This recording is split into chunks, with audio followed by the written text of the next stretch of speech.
আমরা বলি শবে বরাতের আলোচনা কুরআন হাদিসের ভিতরে আছে। গ্রহণযোগ্য কিতাব 6টা: বুখারী, মুসলিম, তিরমিজি, আবু দাউদ, নাসাই, ইবনে মাজা, তিরমিজি। এইভাবে গ্রহণযোগ্য কুরআনের পরে 6টা কিতাব আছে, যে 6টা কিতাব গ্রহণযোগ্য কিতাব। এই 6 কিতাবের তিরমিজি এবং ইবনে মাজা, এই 2টা কিতাবের ভিতরে শবে বরাতের হাদিস আছে, যার দ্বারা বোঝা গেল শবে বরাত প্রমাণিত। নেটে যদি চার্জ দেন দেখবেন 2টা দল। কিছু লোক বলে এই রাত পালন করা যাবে না, কিন্তু বাস্তবের দিকে লক্ষ্য করে এই রাত হাদিস দ্বারা প্রমাণিত। আল্লাহর হাবিব সাল্লাল্লাহু আলাইহি সাল্লাম বলেন, কুরআনে হাদিসের ভিতর আছে, ইদা কানাত লাইলাতুন নিসফি মিন শাবান, যখন শাবানের মধ্য রজনী আসে বা শাবানের মধ্য দিনটা আসে, অর্থাৎ শবে বরাত আসে, ফাকুমু লাইলাহা, তখন তোমরা রাত্রে নামাজ পড়বে, সুবহানাল্লাহ। ওয়াসুমু নাহারহা, এবং তোমরা শবে বরাতের যে দিন আছে অর্থাৎ ওই দিনের বেলা রোজা রাখবে, অর্থাৎ আগামী রবিবার রাত্র শবে বরাতের রাত ইবাদতের রাত, কান্নাকাটির রাত, ক্ষমা চাওয়ার রাত, আর সোমবার দিন রোজা রাখার দিন। আল্লাহর হাবিব সাল্লাল্লাহু আলাইহি সাল্লাম শাবান মাস আসলে তিনি 1 শাবান থেকে 27 শাবান একটানা তিনি 27 দিন রোজা রাখতেন, সুবহানাল্লাহ। আমাদের সামনে যে রমজান আসতেছে, এটা কিন্তু অনেক বরকতময় একটা মাস। কিতাবের ভিতরে আছে হযরত ঈসা আলাইহিস সালাম রাস্তা দিয়ে তিনি চলতেছেন, হঠাৎ করে সাদা ধবধবে একটা পাথর তিনি দেখতে পাইলেন। এত সাদা, দুধের থেকেও সাদা। তার মনের কাছে আশ্চর্য হলো, এত সুন্দর পাথর কোন জায়গা থেকে আসলো। আল্লাহ রাব্বুল আলামিন হযরত ঈসা আলাইহিস সালামকে জানা দিলেন, ও ঈসা, এই পাথরের উপরে তুমি একটা আঘাত করো। ঈসা আলাইহিস সালাম পাথরের উপরে আঘাত করতে দেরি হলো, কিন্তু পাথর ফেটে 2 খণ্ড হতে দেরি হলো না, সুবহানাল্লাহ। যখন পাথর ফেটে গেল, ঈসা আলাইহিস সালাম তাকায় দেখলেন পাথরের ভিতরে একজন যুবক, তার শরীরে সাদা জুব্বা, মাথায় পাগড়ি, এবং ওই পাথরের ভিতরে আঙ্গুর ফলের বাগান, এবং ওই পাথরের ভিতরে জান্নাতি ঝর্ণা প্রবাহিত হচ্ছে। সে আঙ্গুর ফল খাইতেছে, আল্লাহ তাসবিহ জপতেছে, সুবহানাল্লাহ, আলহামদুলিল্লাহ, জোরে জোরে বলি সুবহানাল্লাহ। ঈসা আলাইহিস সালাম আশ্চর্য হয়ে ওই ব্যক্তিকে জিজ্ঞাসা করলো, ভাই, এই পাথরের ভিতরে তুমি কত বছর যাবত ইবাদত করতেছো? ঈসা আলাইহিস সালাম বললেন, এই পাথরের ভিতরে আমি 600 থেকে 700 বছর ইবাদত করতেছি, সুবহানাল্লাহ। ঈসা আলাইহিস সালাম যখন জিজ্ঞাসা করলেন, সে বলল 600 থেকে 700 বছর আমি ইবাদত করতেছি। ঈসা আলাইহিস সালাম আশ্চর্য হয়ে বললেন, আল্লাহ, জমিনের ভিতরে মনে হয় এই ব্যক্তির মতো ইবাদতকারী আর কেউ নাই। খালেস ইবাদত করতেছে, স্ত্রী, স্বামী, পরিবারের কোনো ব্যক্তির প্রতি তার কোনো টেনশন নাই, ইনকামের কোনো দরকার নাই। এখানে সে আঙ্গুর খাচ্ছে, জান্নাতি ঝর্ণা খাচ্ছে, আর আল্লাহর ইবাদত করতেছে। গায়েব থেকে আওয়াজ আসলো, ও ঈসা, তুমি এটা দেখে আশ্চর্য হচ্ছ? এই ব্যক্তি পাথরের ভিতরে 600-700 বছর খালেস ভাবে ইবাদত করতেছে, এইটা দেখে তুমি আশ্চর্য হচ্ছ? তোমার পরে আল্লাহ একজন নবী দুনিয়ার বুকে পাঠাইবেন, যেই নবীর নাম হলো মুহাম্মদ সাল্লাল্লাহু আলাইহি সাল্লাম। ওই নবীর উম্মতদেরকে আল্লাহ রাব্বুল আলামিন প্রতি বছর একটা রাত্র দান করবেন, যে রাত্রের নাম হলো লাইলাতুল কদর। এই রাত্রটা রমজান মাসের 21 তারিখ অথবা 23 তারিখ অথবা 25 তারিখ অথবা 27 অথবা 29, এই 5 রজনীর কোনো একটা রজনীর ভিতরে হবে। ওই রাত্রে ওই উম্মতে মুহাম্মাদি যদি কেউ ইবাদত করতে পারে, আল্লাহ কমপক্ষে পাক এই ব্যক্তির থেকে আরো বেশি হাজার রাতের সমপরিমাণ নেকি দান করে দেবেন। সুবহানাল্লাহ। ঈসা আলাইহিস সালাম মনের ভিতরে তৃপ্তি পাইলেন, ওগো আল্লাহ, আমার পরেই তো ওই নবী আসবে, আমি যদি ওই নবীর উম্মত হইতে পারতাম। জোরে জোরে বলি সুবহানাল্লাহ। একজন নবী হয়ে হযরত মুহাম্মদ সাল্লাল্লাহু আলাইহি সাল্লামের উম্মত হতে চাই। আল্লাহ রাব্বুল আলামিন ঈসা আলাইহিস সালামের এই দোয়াটাকে কবুল করলেন। কিতাবের ভিতরে আছে আল্লাহ রাব্বুল আলামিন ঈসা আলাইহিস সালামকে আকাশে উঠায় নিয়েছেন। প্রথম আসমানের ভিতরে ঈসা আলাইহিস সালাম আছেন, শেষ জামানায় তিনি আসবেন এই লাইলাতুল কদর পাওয়ার জন্য। কিতাবের ভিতরে আছে ঈসা আলাইহিস সালাম আকাশে আছেন 2000 বছর। কয় হাজার বছর? তিনি 2000 বছর আকাশে আছেন লাইলাতুল কদর পাওয়ার জন্য। আমরা প্রতি বছর লাইলাতুল কদর পাইতেছি। ঈসা আলাইহিস সালাম অপেক্ষা করতেছেন, আল্লাহ আমাকে ওই লাইলাতুল কদরটা দাও। আল্লাহ বলে অপেক্ষা করো, অপেক্ষা করো। আরো কত বছর অপেক্ষা করবে আল্লাহই ভালো জানে ওই লাইলাতুল কদর পাওয়ার জন্য, যে লাইলাতুল কদরটা আমাদের প্রতি বছর আমাদের হাতের নাগালে। সুবহানাল্লাহ। একজন নবী হয়ে 2000 বছর অপেক্ষা করতেছেন, আরো অপেক্ষা করবেন, কিন্তু আমরা যারা দুনিয়ার ভিতরে জীবিত আছে আমরা প্রতি বছরে পাচ্ছি। কথা বলেন ঠিক কিনা? তাহলে এই রাতের মর্যাদা কম না বেশি? ওই রাতটা হলো লাইলাতুল কদরের রাত, রমজানের ভিতরে আসতেছে। এই সবে বরাতের ব্যাপারে বলেন তব কিতাবের ভিতরে আছে মা ফাহিমাল কুরআনা ইল্লা আওয়াজান। দুইজন পঙ্গু ব্যক্তি আল্লাহ রাব্বুল আলামিন যাদেরকে কুরআনের বুঝ দান করেছিলেন, একজন হলো আল্লামা জমখশরী রাহমাতুল্লাহি আলাইহি, আরেকজন হলো হযরত জুরজানি রাহমাতুল্লাহি আলাইহি, যাদের ব্যাপারে বলেন তারা কুরআনের অনেক জ্ঞান রাখেন। আল্লামা জমখশরী রাহমাতুল্লাহি আলাইহি বলেন আল্লাহ রাব্বুল আলামিন যে লাইলাতুল কদরে বলা হয় ভাগ্য রজনীর রাত, এই রাত্রে মানুষ আগামী একটা বছর কে বাঁচবে, কে মারা যাবে, কে সম্মানিত হবে, কে অপমানিত হবে, কে মেম্বার হবে, কে মন্ত্রী হবে, কার সংসারের ভিতরে কোন দরিদ্রতা দেখা দেবে, কার কোন ফয়সালা হবে, কে কোন শান্তিতে থাকবে, কে বিপদের ভিতরে পড়বে, এই একটা বছরের লিস্টি করা হয় এই শবে বরাতের রাত্রে। সুবহানাল্লাহ। আল্লাহ রাব্বুল আলামিন শবে বরাতের রাত্রে লিস্টি করেন, আর এই লিস্টিটা লাইলাতুল কদরের রাত্রে তিনি ফেরেশতাদের কাছে দিয়ে দেন। সুবহানাল্লাহ। তাহলে শবে বরাতের মর্যাদা আছে কি নাই? কিতাবের ভিতরে আছে আল্লাহর হাবিব সাল্লাল্লাহু আলাইহি সাল্লামের স্ত্রী হযরত আয়েশা রাদিয়াল্লাহু আনহা বলেন, যিনি আমাদের মা, আয়েশা রাদিয়াল্লাহু আনহা বলেন তিরমিজি শরীফের ভিতরে বর্ণিত হয়েছেন নবী করিম সাল্লাল্লাহু আলাইহি সাল্লামের ঘরে তার স্ত্রী আয়েশার ঘরে থাকার ডেট ছিল নবী করিম সাল্লাল্লাহু আলাইহি সাল্লামের। নবী এবং আয়েশা ঘুমাইছেন, হঠাৎ করে আয়েশা রাদিয়াল্লাহু আনহার গভীর রাতে ঘুম ভেঙে গেল। পিছনেই তাকায় দেখলেন নবী করিম সাল্লাল্লাহু আলাইহি সাল্লাম পাশে নাই। আয়েশা রাদিয়াল্লাহু আনহা মনের ভিতরে সন্দেহ জাগলো, আজকে তো নবীর আমার ঘরে ডেট, নবী কোথায় গেল? যদি কারো একাধিক স্ত্রী থাকে আল্লাহর হাবিব বলেন তাদের ভিতরে সমতা করতে হবে। দুইজন স্ত্রী থাকলে এক স্ত্রী বাড়ি 15 দিন আর এক স্ত্রী বাড়ি 15 দিন, না থাকলে হাসরের ময়দানে তার এক পাশ বাঁকা হয়ে উঠবে। আয়েশা রাদিয়াল্লাহু আনহা আশ্চর্য হয়ে গেল, আজকে তো আমার ঘরে অপেক্ষা করবে, নবী কোথায় চলে গেলেন? আয়েশা রাদিয়াল্লাহু আনহা ঘর থেকে উঠে গেলেন, খুঁজতে শুরু করলেন।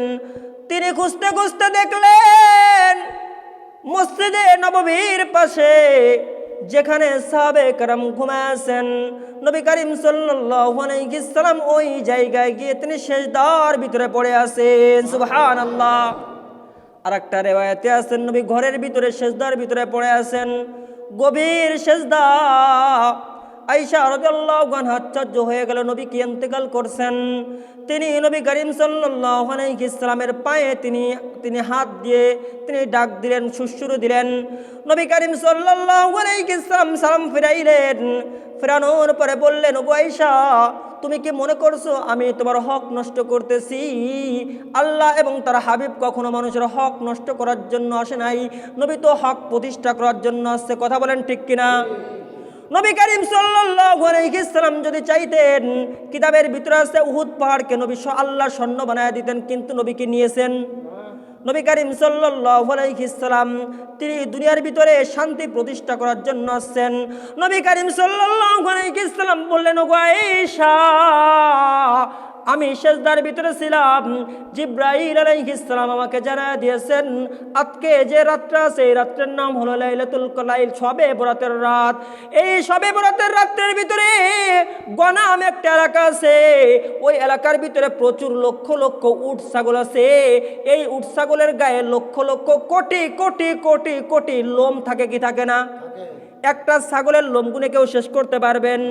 নবী বললেন, গোলাম এলাকার ভিতরে যে ছাগলগুলো আছে, এই লক্ষ লক্ষ ছাগলের গায়ে যে পরিমাণ পশম আছে, এই পরিমাণ যদি দুনিয়ার ভিতরে গুনাহগার হয়, আল্লাহ রাব্বুল আলামিন এই শবে বরাতের রাত্রে সমস্ত গুনাহগারদেরকে মাফ করে দেন। সুবহানাল্লাহ, মাফ করে দেন। আল্লাহ রাব্বুল আলামিনের হাবিব বলেন, আল্লাহ রাব্বুল আলামিন আমাকে জানা দিয়েছেন, ইযা কানাত লাইলাতুন নিসফি মিন শাবান ফাকুমু লাইলাহা, এই শাবানের মধ্য রজনী শবে বরাতের রাত্রে তোমরা নামাজ পড়ো, ওয়াসুমু নাহারাহা, আর পরের দিন দিনের বেলা তোমরা রোজা রাখো। কেন কেন নামাজ পড়লে আমাদের কি লাভ হবে? রোজা রাখলে আমাদের কি লাভ হবে? অন্য হাদিসের ভিতরে নবী করিম সাল্লাল্লাহু আলাইহি সাল্লাম বলেন, যখন শবে বরাতের রাত্র চলে আসে, আল্লাহ রাব্বুল আলামিন তার রহমত নিয়ে প্রথম আসমানে চলে আসেন। সুবহানাল্লাহ, আল্লাহ ডাকতে থাকেন, আলা মিন মুস্তাগফিরিন ফাগফির লা, ও দুনিয়ার ভিতরে কেউ কি আছো গুনাহ করছো, কেউ কি আছো গুনাহ করে ফেলছো, আমি আল্লাহর কাছে মাফ চাও, আমি আল্লাহ মাফ করে দেব। সুবহানাল্লাহ। জুলকিফিল নামক আল্লাহর একজন বান্দা ছিলেন, দুনিয়ার ভিতরে এমন কোনো গুনাহ নাই যে গুনাহটা এই জুলকিফিল করে নাই। একবার একটা মহিলা জুলকিফিলের কাছে আসলো, আসার পরে বলতেছে, রে জুলকিফিল, আমি অনেক দরিদ্রতার ভিতরে আছি, আমাকে তুমি একটু সহযোগিতা করো। জুলকিফিল বলল, না না, সহযোগিতা করতে পারবো না, যদি তুমি আমার সাথে একটা রাত্র যাপন করতে পারো তাহলে তোমার আমি সহযোগিতা করতে পারি। ওই মেয়েটা বলল, না না, আমি পারবো না। কিন্তু একটা পর্যায়ে যখন দেখলো টাকার অনেক প্রয়োজন, এখন কি করবে, বাধ্য হয়ে জুলকিফিলের কাছে গেল। জুলকিফিল প্রায় তিনি 60 দিনার অর্থাৎ বর্তমান প্রায় 12 লক্ষ টাকা মতো দিল। কয় লক্ষ? 12 লক্ষ টাকা দিয়ে রাজি করাইল একটা রাত্রের জন্য। রাত্র যখন গভীর হয়ে গেল, জুলকিফিলের বাড়িতে ওই মহিলা চলে আসলো। জুলকিফিল যখন ঘরের ভিতরে ঢুকলো, জানালা দরজা সব বন্ধ করে দিল। ওই মেয়েটা কান্না করতেছে। জুলকিফিল বলতেছে, তুমি কান্না কেন করতেছো? আমি তো তোমাকে তোমার উপরে জবরদস্তি করে আনি নাই, তুমি তো নিজ পক্ষ থেকে আসছো, আমি তো তোমাকে টাকা দিয়েছি। ওই মেয়েটা কান্না করতেছে আর বলতেছে, রে জুলকিফিল, আজকে দরিদ্রতার কারণে আমি গুনাহের ভিতরে পড়ছি, কিন্তু আমি কখনো জিনা ব্যভিচারের ভিতরে পড়ি নাই। ও জুলকিফিল, তুমি কি আমাকে মাফ করে দিতে পারো না? এই কথা বলার সঙ্গে সঙ্গে জুলকিফিল বলল, তোমাকে তো আমি টাকা দিয়েছি। ওই মেয়েটা বলতেছে, তুমি তো ঘর দরজা সব বন্ধ করলে, কিন্তু আমাদেরকে দেখতেছে।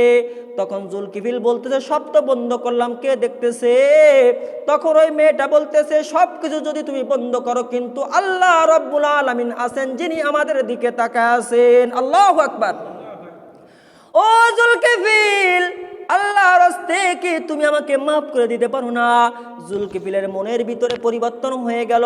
জুলকিফিল মনে মনে করলো, আমি তো কত মহিলার সাথে অন্যায় করছি, কত মদ পান করছি, কত অবিচার করছি, আজকে আল্লাহর রাস্তে তুমি বললা আমি তোমাকে মাফ করে দিলাম। আমি একজন খারাপ ব্যক্তি, তুমি আমাকে মাফ করে দাও। এটা বলে জুলকিফিল বলল, যাও বোন, তোমাকে আমি মাফ করে দিলাম, এমনকি তোমার ওই টাকাগুলো তোমাকে আমি দান করে দিলাম। সুবহানাল্লাহ। এরপরে ওই মহিলা যখন চলে গেল, ওই রাত্রের ভিতরে জুলকিফিল মারা গেল। এলাকার লোকেরা বলতেছে জুলকিফিল এত অন্যায়কারী ছিল, জুলকিফিলের জানাজায় আমরা কেউ যাব না। হঠাৎ করে দেখা গেল দূর দূরান্ত থেকে প্রচুর পরিমাণ লোক চলে আসতেছে এলাকার দিকে। এলাকার লোকেরা জিজ্ঞাসা করছে, তোমরা কারা? বলল, আমরা অন্য এলাকার থেকে আসতেছি। বলল, কিসের জন্য? তোমাদের এলাকায় জুলকিফিল নামক একজন ব্যক্তি ছিল। হা, সে তো খারাপ ব্যক্তি। বলল, না না, আমরা যখন সকালবেলায় বের হয়েছি, হঠাৎ করে আকাশের ভিতরে কে যেন গায়েব থেকে আওয়াজ দিয়ে বলে, যদি তোমরা তোমাদের জীবনের গুনাহগুলো মাফ করাইতে চাও, তাহলে জুলকিফিলের জানাজায় গিয়ে শরীক হয়ে যাও। সুবহানাল্লাহ। ও মুসলমান ভাই বোনেরা আমার, দুনিয়ার ভিতরে কত অন্যায় করছে, তওবা করছে মাত্র একবার, আল্লাহ গুনাহগুলো জীবনের মাফ করে দিয়েছে, 1000 বছরের গুনাহ। সুবহানাল্লাহ। জুলকিফিলের গুনাহ যখন আল্লাহ মাফ করে দিলেন, এলাকার লোকের আশ্চর্য, কিভাবে মাফ হয়ে গেল। সকলে জুলকিফিলের বাড়ির সামনে গেল।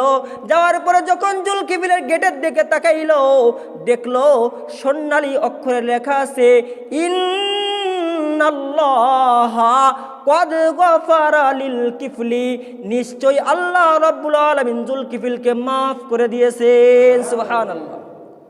তাহলে যদি কেউ 1000 পরিমাণ গুনাহ করে, আল্লাহর কাছে যদি মাপ চায়, আল্লাহ মাফ করেন কি করেন না? আল্লাহ রাব্বুল আলামিন এই রাত্রে প্রথম আসমানে রহমত নিয়ে চলে আসেন। আল্লাহ আসার পরে বলেন, আলা আমিন মুস্তাগফিন ফাগফিরালা, ও বান্দা, তুমি সমাজের লোকালয়ে গুনাহ করে ফেলছো, তোমার স্ত্রী জানে না, সন্তান জানে না, আমি আল্লাহ মাফ করার জন্য চলে আসছি, মাপ চাও। তুমি যদি মাপ চাও, আমি আল্লাহ রাব্বুল আলামিন মাফ করে দেব। সুবহানাল্লাহ। আল্লাহ বলেন, আলাম তালিন ফাআফি, বান্দা তুমি কি বিপদের ভিতরে আসছো? তোমার ব্যবসা বাণিজ্যে উন্নতি নাই, তোমার এই রোগ হয়েছে, চিকিৎসা করতে করতে টাকা ফুরায় যাচ্ছে, এই সমস্যা ওই সমস্যা, ছেলের চাকরি হচ্ছে না, ছেলে কথা শোনে না, স্বামী স্ত্রীর ভিতরে দ্বন্দ্ব, স্বামী স্ত্রীর ভিতরে মহব্বত নাই, বান্দা তুমি কোথায় খুঁজতেছো? আমি আল্লাহর কাছে চাও, ফাআফি, আমি আল্লাহ রাব্বুল আলামিন পূরণ করে দেব। সুবহানাল্লাহ। আল্লাহ রাব্বুল আলামিন বলেন, আলা আমিন মুস্তারজিকিন ফারজুকালা, ও দুনিয়ার মানুষ, তোমরা রিজিকের পিছনে দৌড়াইতেছো, রিজিকের মালিক কে? আপনি 1000 টাকা ইনকাম করেন, আপনার রোগ হয়েছে, আপনার স্ত্রীর রোগ, চিকিৎসা করতে করতে সব টাকা চলে গেল, এটা কি বরকত? আল্লাহ বলে, বান্দারে তোমার কি রিজিকের প্রয়োজন? রিজিকের মালিক তো আমি আল্লাহ, আমি আল্লাহর কাছে চাও, আমি আল্লাহ তোমার রিজিকের ব্যবস্থা করে দেব। সুবহানাল্লাহ। ব্যবসায় উন্নতি হয় না, আমি আল্লাহ রাব্বুল আলামিন প্রথম আসমানে রহমত নিয়ে আজকে চলে আসলাম, বান্দা তুমি আমি আল্লাহর কাছে চাও। আল্লাহ বলেন, হাত্তা ইয়াতলু আল ফাজরা, মাগরিবের পর থেকে ফজর পর্যন্ত আল্লাহ এইভাবে ডেকে ডেকে মাফ করতে থাকেন। সুবহানাল্লাহ। তাহলে এই রাত্রে চাওয়ার দরকার আছে কি নাই? এই রাত্রে 1000 গনাম এলাকার ভিতরে যত ছাগল আছে, গরু আছে, যে পরিমাণ লোম আছে, এই পরিমাণ গুনাহ যদি আপনি আল্লাহ মাফ করে লক্ষ লক্ষ মানুষদেরকে, তার ভিতরে আপনার আমার শরীক হওয়ার দরকার আছে কি নাই? কিন্তু নবী বলেন, ও আয়েশা, আল্লাহ তো সকলকে মাফ করবে, কিন্তু 2 শ্রেণীর কথা আছে। কোনো হাদিসের ভিতরে 6 শ্রেণী, কোনো হাদিসের ভিতরে 1 শ্রেণী। বিশেষ করে 2 শ্রেণীর ব্যক্তিদেরকে আল্লাহ মাফ করবেন না। কয় শ্রেণীর ব্যক্তি? আল্লাহ মুতলাকান মাফ করে দেন, কিন্তু 2 শ্রেণীর ব্যক্তিদেরকে আল্লাহ মাফ করবেন। 1 নাম্বারটা হলো যারা মুশরিক, আল্লাহর সাথে শিরিক করে, বাবার দরবারে মান্যত করে। সমাজে আছে কি নাই? যে বাবা আমার ছেলে দেবে, বাবা আমার মেয়ে দেবে। এই যে যারা আল্লাহর সাথে শিরিক করে, এই সন্তান দেওয়ার মালিক কে? এই জন্য যারা বাবার উপরে বিশ্বাস করে, বাবা আমাকে এই দেবে, বাবা ওই দেবে, এই যে বাবার কথা বলে, বাবা আমার ও রোগ থেকে রক্ষা করতে পারবে, বাবার দ্বারা মান্যত করলে আমার ছেলের অশান্তি হবে না। অনেকের আছে, ছেলে জন্মগ্রহণ করলে প্রথম সন্তান মারা গেলে দ্বিতীয় সন্তান হলে কান ফুটায়, নাকি? এই কান ফুটানি কি বাঁচাইতে পারবে? তার রক্ষাকারী কে? আল্লাহ। আল্লাহর হাবিব বলছেন, 70,000 আমার উম্মত বিনা হিসেবে জান্নাত যাবে। সুবহানাল্লাহ। তাদের ভিতরে 1 শ্রেণী হলো তারা, যারা কখনো গলায় আপনার বিভিন্ন আছে না, তাবিজ ঝুলায় না, যারা গলায় কখনো তাবিজ ঝুলাবে না, আমি আল্লাহর উপরে বিশ্বাস করবে, এই রকম 70,000 হিসেবে জান্নাতে যাবে। সুবহানাল্লাহ। অর্থাৎ বিশ্বাস করতে হবে কার উপরে? ওসিলা গ্রহণ করতে হবে। আপনার জ্বর হয়েছে, সুস্থকারী আল্লাহ, আপনি ওসিলা হিসেবে ঔষধ খাইলেন। আপনার পেটে ক্ষুধা লাগছে, আপনি ওসিলা হিসেবে ভাত খাইলেন, কিন্তু আপনার এই থেকে ক্ষুধা নিবারণকারী কে? আল্লাহ। আপনি তাহলে এক নাম্বারটা হলো, যদি কেউ শিরিক করে, যেমন হিন্দুরা, এরা কখনো জান্নাতে যাইতে পারবে না, যারা মূর্তি পূজা করে বা আল্লাহর সাথে শিরিক করে, এদেরকে আল্লাহ মাফ করবে না। তাহলে এই রাত আসার আগেই আমাদের এই গুনাহ যদি কারো ভিতর থাকে, আমরা কি করব? তওবা করে নেব। 2 নাম্বার হলো রহিমুসিলা, আত্মীয়তার সম্পর্ক যারা বিচ্ছিন্নকারী সমাজে আছে কি নাই? বিয়ে করছে, মার সাথে সম্পর্ক নাই, বাপের সাথে সম্পর্ক নাই, চাচার সাথে সম্পর্ক নাই, ভাইয়ের সাথে সম্পর্ক নাই, জায়গা জমিনে বিভিন্ন বিষয় নিয়ে দ্বন্দ্ব হয়েছে, যারা আত্মীয়তার সম্পর্ক ছিন্ন করবে, আল্লাহ বলেন আর রেহমু মুআল্লাকাতুন আলাল আরশি, এই আত্মীয়তার সম্পর্ক হলো আল্লাহ আরশের সাথে ঝুলন্ত। মান ওয়াসালাহু ওয়াসালাহুল্লাহ, যে সকলের সাথে আত্মীয়তার সম্পর্ক মিলায় রাখে, আল্লাহ রাব্বুল আলামিন স্বয়ং তার সঙ্গে সম্পর্ক মিলায় রাখে। সুবহানাল্লাহ। ওমান কতাহুল্লাহ, আর যদি কেউ আত্মীয়তার সম্পর্ক নষ্ট করে দেয়, আল্লাহ রাব্বুল আলামিন নিজেও তার সম্পর্ক নষ্ট করে দেয়। নাউজুবিল্লাহ। এই জন্য বলতে পারেন, হুজুর সে তোমার সম্পত্তি নিয়ে গিয়েছে, আমাকে এই কষ্ট দিয়েছে, ওই কষ্ট দিয়েছে, এর বিচার আল্লাহ করবে। কে করবে? আল্লাহ করবে। আপনি আপনার পক্ষ থেকে সম্পর্ক বজায় রাখেন। এক সাহাবী জিজ্ঞাসা করলো, ইয়া রাসূলুল্লাহ, আমি যে সম্পর্ক বজায় রাখবো, আমার সাথে তো শুধু খারাপ ব্যবহার করে, কষ্ট দেয়। নবী কারীম সাল্লাল্লাহু আলাইহি ওয়াসাল্লাম বললেন, সিলমান কতাআকা ওয়াফু আম্মান যালামাকা ওয়াহসিন মান আসা ইলাইকা, সর্বোত্তম মুসলমান তো সে সিলমান কতাআকা, যে সম্পর্ক নষ্ট করার পরও নিজে সম্পর্ক জুড়ায়। সুবহানাল্লাহ। আপনাকে একটা বিবাহের দাওয়াত দেয় না, আপনি না আমার বিবাহের দাওয়াত দেয় না, আমি আমার মেয়ের বিবাহের দাওয়াত দেবো না। সে দেয় না, আপনি দেন, দেখবেন সে লজ্জা পাবে। কথা বলেন ঠিক কিনা? সে আপনাকে দাওয়াত দেয় না, আপনি দাওয়াত দেন, সে লজ্জা পাবে না? তাহলে সে দেয় না, আপনি দিলেন, এটা হলো সম্পর্ক বজায় রাখলেন।